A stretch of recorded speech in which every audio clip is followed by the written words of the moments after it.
हमने सुना है कि आप इलाके में उस बंदे का जनाजा नहीं पढ़ाते जो बेनमाजी हो। हाँ जी बिल्कुल, ये सही बात है। कब से ये सिलसिला जारी है? 32 साल से, जब से इमाम मस्जिद बनी है। जब से इमाम मस्जिद बनी। शर्त ये थी कि मैंने उसका जनाजा नहीं पढ़ाना। हाँ मुझे जी, मैं पहले दिन जब आया था तो 2 ही शर्तें थी। मैंने कहा तनख्वाह तुमने देनी है, वो हालात को देख लो, अपने घर के अखराजात को दे लो, उस हिसाब से दे देना, लेकिन 2 शर्तें हैं कि बात मैंने वो करनी है जो कुरान के और हदीस की है, वो किसी को कड़वी लगे किसी को अच्छी लगे।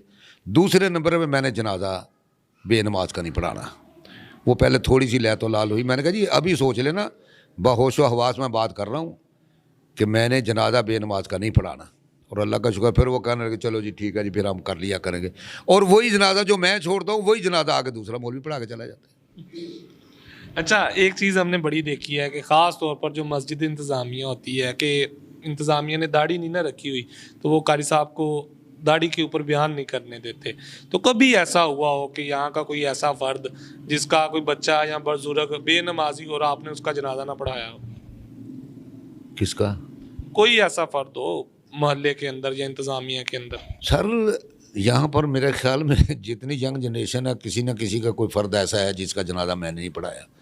मैं अब बात, हमारी मस्जिद के सदर साहब का बेटा फौत हो गया था, पहला इम्तिहान मेरे ऊपर ये आया था, पहली दफ़ा वही फौतगी हुई, वही जनाजा मेरे ज़िम्मे आया और उन्होंने मुझे बोला, मैंने कहा जी मैंने पहले दिन कहा था कि मैंने बेनमाज का जनाजा नहीं पढ़ाना।